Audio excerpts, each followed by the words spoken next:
Hello students, welcome back to my YouTube channel knowledge gainer. आप सभी का मेरे चैनल पर स्वागत है। आशा करता हूँ आप सभी स्वस्थ हैं और एग्जाम के लिए अच्छी तरह से प्रिपेयर कर रहे हैं। तो आज मैं आप लोग के लेकर आया हूँ क्लास 10 का चैप्टर 5 यानी कि पीरियडिक क्लासिफिकेशन ऑफ एलिमेंट्स। तो इसका हम लोग इम्पोर्टेंट MCQ क्वेश्चन देखेंगे। जैसा कि आप लोग जानते हैं, मैंने ऑलरेडी लेसन 1, 2, 3 एंड 4 अपलोड कर दिया है। तो आप लोग वो सारे वीडियोज़ देख सकते हैं, उसका लिंक डिस्क्रिप्शन में रहेगा। तो आइए शुरू करते हैं आज का सेशन। और अगर आप लोग को वीडियो पसंद आए तो प्लीज़ वीडियो को लाइक एंड शेयर करना ना भूलें। और अगर आप लोग मेरे चैनल में नए हैं तो प्लीज़ चैनल को सब्सक्राइब कर दें।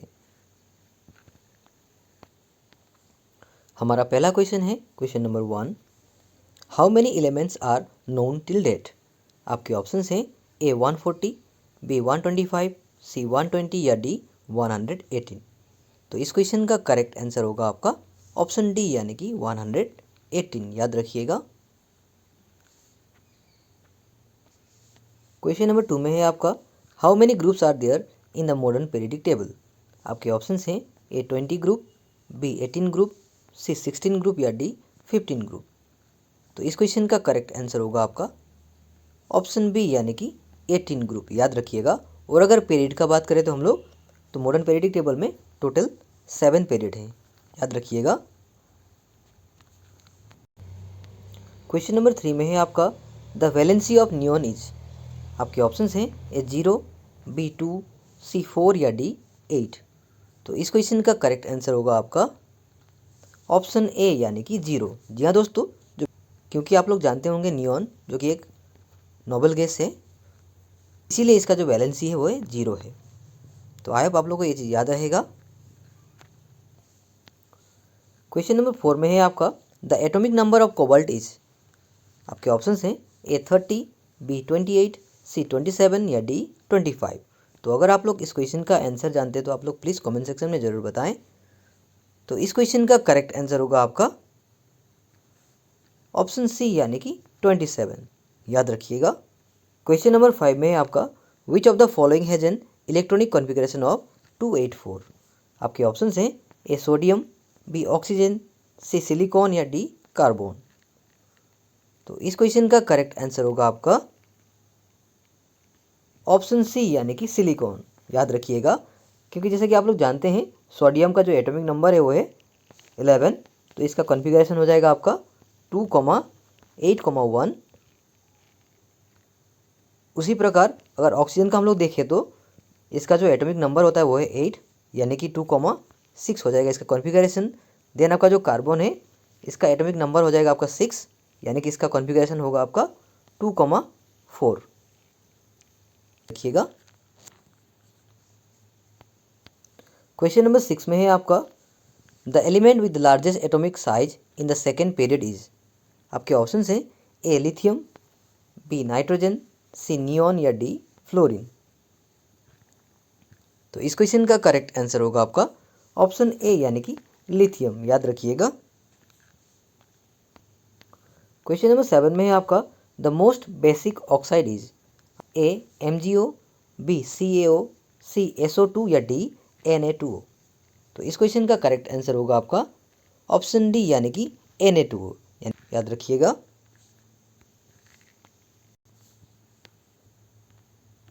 क्वेश्चन नंबर 8 में है आपका the element fluorine, chlorine, bromine, iodine belong to which group. यानी कि फ्लोरीन, क्लोरीन, ब्रोमाइन और आयोडीन कौन से ग्रुप में बिलोंग करते हैं हमें पूछा गया है। के ऑप्शन इस प्रकार हैं A group 15, B group 17, C group 16 या D ग्रुप 18। तो इस क्वेश्चन का करेक्ट आंसर होगा आपका ऑप्शन बी यानी कि ग्रुप 17। याद रखिएगा। और जैसा कि आप लोग जानते हैं जो कि हर एक ग्रुप का अलग अलग एक स्पेशल नेम होता है पीरियडिक टेबल में। जैसे कि आप लोग जानते हैं ग्रुप 12 जो कि आपका जिसे जिंक फैमिली कहते हैं, जिंक फैमिली। देन आपका जो ग्रुप 13 है उसे बोरॉन फैमिली कहा जाता है, ये भी आप लोग ध्यान दीजिएगा। देन आपका ग्रुप 14 जो कि आपका कार्बन फैमिली बोलते हैं। देन आपका ग्रुप 15 जो कि आपका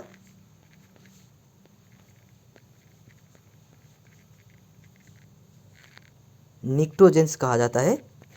ग्रुप 15 को निक्टोजेंस कहा जाता है। देन आपका ग्रुप 16 जो है उसे चाल्कोजेंस कहते हैं, याद रखिएगा, चाल्कोजेंस। तो ये सारे जो नेम है ग्रुप के, तो आप लोग प्लीज़ इसको याद रखें, ये काफ़ी इंपॉर्टेंट है। उसी प्रकार जो हमारा जो आंसर है ग्रुप 17, इसे आपका हेलोजन कहा जाता है, ये भी याद रखिएगा आप लोग। क्वेश्चन नंबर 9 में है आपका which of the following is the outermost shell for the element in stage 3। आपके ऑप्शन हैं A M shell, B K shell, C L shell या D N cell.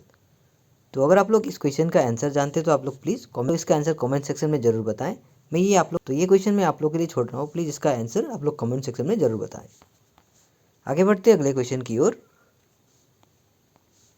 Question number 10 में है आपका Newlands relation is called dash. आपके option हैं A atomic law, B musical law, C law of octave या D law of periods. तो इस question का करेक्ट आंसर होगा आपका ऑप्शन सी यानी कि लॉ ऑफ ऑक्टेव्स, याद रखिएगा। क्वेश्चन नंबर 11 में है आपका find out the metalloids from the following elements. आपके ऑप्शन हैं ए बोरॉन, बी सोडियम, सी एल्यूमिनियम या डी क्लोरीन। तो अगर आप लोग इस क्वेश्चन का आंसर जानते हैं तो आप लोग प्लीज़ कमेंट सेक्शन में ज़रूर बताएं। तो इस क्वेश्चन का करेक्ट आंसर होगा आपका ऑप्शन ए यानी कि बोरॉन, याद रखिएगा। क्वेश्चन नंबर 12 में है आपका in a period of the periodic table of elements on moving from left to right the atomic radius dash. आपके ऑप्शंस हैं A decreases, B increases, C remain same या D none of the above. तो इस question का correct answer होगा आपका option A यानी कि डिक्रीजेस, याद रखिएगा। जब भी पीरियोडिक टेबल में कोई भी एलिमेंट्स अगर लेफ्ट से राइट तक मूव करते हैं यानी कि एटॉमिक रेडियस उनका हमेशा डिक्रीज होता है, ये आप लोग प्लीज़ ये चीज़ को ध्यान दें। आगे बढ़ते हैं अगले क्वेश्चन की ओर। क्वेश्चन नंबर 13 में है आपका which one of the following is a Dobereiner triad. यानी कि इनमें से कौन सा डोबरेनर का ट्राइड है हमें बताना है। तो इसका करेक्ट आंसर होगा आपका ऑप्शन बी, याद रखिएगा, यानी कि lithium, sodium and potassium are the Dobereiner triads, याद रखिएगा। क्वेश्चन नंबर 14 में है आपका when we move from top to bottom in a group in modern periodic table the valency of elements dash. आपके ऑप्शन हैं A decreases, B increases, C remain same या D none of the above.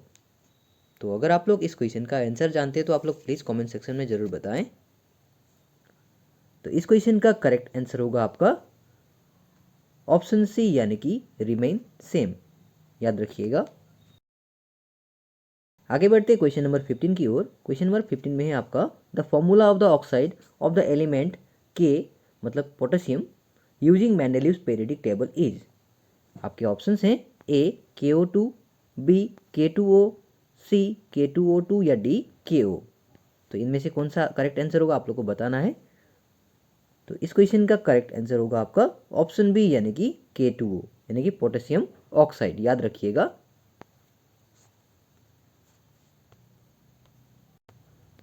Question number 16 में है आपका an elements X forms compound with formula X2O by reacting with oxygen. Element X is likely to be in the same group of the periodic table. तो कौन से group में ये element रहेगा हमें पूछा गया है। तो यहाँ पे ऑप्शंस आप लोग देख सकते हैं। तो इनमें से कौन सा करेक्ट आंसर होगा आप लोग को बताना है। तो इस क्वेश्चन का करेक्ट आंसर होगा आपका ऑप्शन बी यानी कि ग्रुप 1, याद रखिएगा। क्वेश्चन नंबर 17 में है आपका what is the valency of sulphur. आपके ऑप्शंस हैं 3, बी 2, सी 4 या डी 1। तो ये काफ़ी इजी क्वेश्चन है। तो अगर आप लोग इस क्वेश्चन का आंसर जानते हैं तो आप लोग प्लीज़ कमेंट सेक्शन में ज़रूर बताएं। अब देखिए वैलेंसी मतलब बेसिकली क्या है।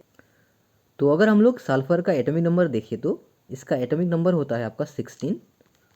तो इसका अगर हम लोग इलेक्ट्रॉनिक कॉन्फ़िगरेशन लिखते हैं तो इसका इलेक्ट्रॉनिक कॉन्फ़िगरेशन होगा आपका 2,8,6, यानी कि इसका जो वैलेंस इलेक्ट्रॉन है वो 6 रहेगा। यानी कि आउटर मोस्ट सेल में जो भी इलेक्ट्रॉन है वही आपका वैलेंस इलेक्ट्रॉन कहलाता है। यानी कि इसका जो वैलेंसी के लिए अगर हम लोग को वैलेंसी निकालना है तो हमें क्या करना पड़ेगा, 8 के साथ माइनस करना पड़ेगा 6 को, यानी कि 2 आपका मिलेगा। दैट मीन्स इसका जो वैलेंसी है वो आपका 2 हो जाएगा।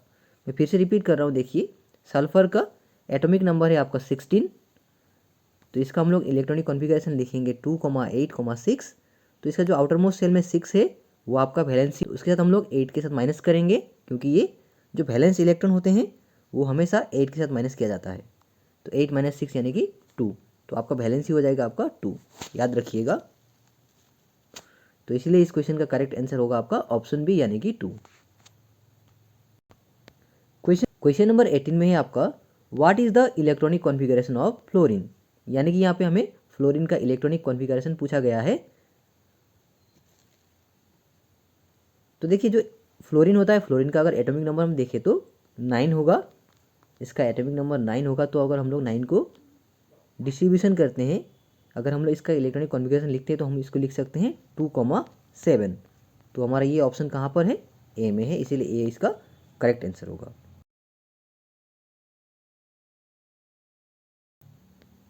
क्वेश्चन नंबर 19 में है आपका what do you mean by चैल्कोजेंस। मैंने आप लोगों को पहले भी बताया था, अगर आप लोग ने क्वेश्चन नंबर 8 मिस किया तो आप लोग प्लीज़ एक बार जाकर देख लें, वहाँ पे मैंने chalcogens, pnictogens, zinc family, boron family सबके बारे में बोला था कि हर एक ग्रुप का अलग अलग नाम है पीरियोडिक टेबल में। इसी तरह जो चैल्कोजेंस है वो आपका है ग्रुप नंबर 16, जिसको बोलते हैं और फॉर्मिंग ग्रुप भी कहा जाता है, इसलिए इसका करेक्ट आंसर हो जाएगा आपका ऑप्शन ए यानी कि और फॉर्मिंग ग्रुप। आई होप आप लोग को याद रहेगा। आगे बढ़ते इस सेशन के अंतिम क्वेश्चन की ओर, यानी कि question number 20। Name the most electronegative element of periodic table. आपके ऑप्शंस हैं ए फ्लोरीन, बी आयोडीन, सी ब्रोमाइन या डी क्लोरीन। तो इस क्वेश्चन का करेक्ट आंसर होगा आपका ऑप्शन ए यानी कि फ्लोरीन, याद रखिएगा।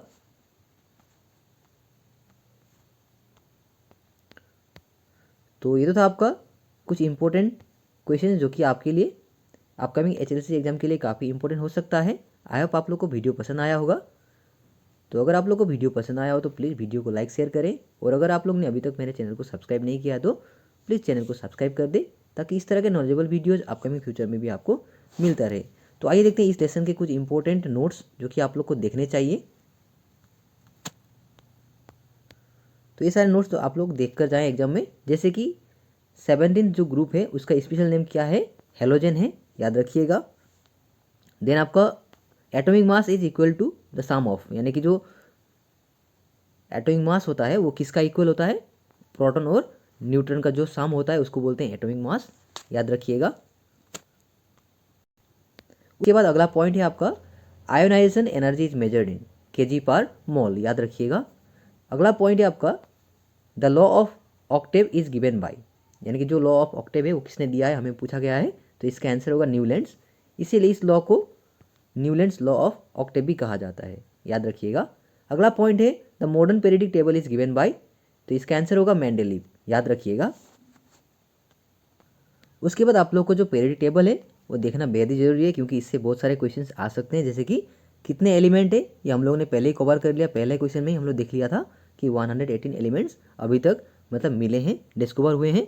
उसके बाद हु इन्वेंटेड पीरियोडिक टेबल, ये भी काफ़ी इंपॉर्टेंट क्वेश्चन है, इसका आप लोग आंसर जानते होंगे, डिमिट्री मेंडेलीव। देन अगला जो पॉइंट है वो है what is the periodic table. अब पीरियोडिक टेबल क्या होता है, अर्थ है जो भी मतलब कि एलिमेंट्स है उसको अपने एटॉमिक नंबर के साथ, उनके प्रॉपर्टीज के साथ जो अरेंज किया गया है, जो चार्ट बनाया गया है, उसी को बेसिकली एक पीरियोडिक टेबल कहा जाता है। देन अगला है what are the periodic table trends, यानी कि पीरियोडिक टेबल से हमें क्या क्या जानने को मिलता है, जैसे कि कौन सा मतलब कि एलिमेंट्स ज़्यादा इलेक्ट्रोनेगेटिव है या इलेक्ट्रोपॉजिटिव है, आयोनाइज्ड है, या मान लीजिए उसका रेडियस कितना है, एटॉमिक रेडियस, या मान लीजिए उसका एफिशिएंसी कितना है, एफिनिटी, इलेक्ट्रॉन्स एफिनिटी, ये सारे हम लोग इस पीरियोडिक टेबल से जान सकते हैं। या कौन सा मेटलॉइड्स है, मेटल है, नॉन मेटल है। उसके अगला पॉइंट है आपका why are noble gas so inert, क्यों नोबल गैस इतने इनर्ट होते हैं, क्योंकि इसका अर्थ होगा आपका they have stable electron configuration, क्योंकि जितने भी हमारे जो नोबल गैस के जो चार्ट हैं यानी कि टेबल हैं, जैसे कि आप लोग देख सकते हैं, ये सारे नोबल गैस हैं जो कि इनर्ट हैं, क्योंकि इनके जो आउटर मोस्ट सेल है सभी फुल्ली मतलब कि स्टेबल हैं, तो इसीलिए इन्हें सो इनर्ट गैस कहा जाता है।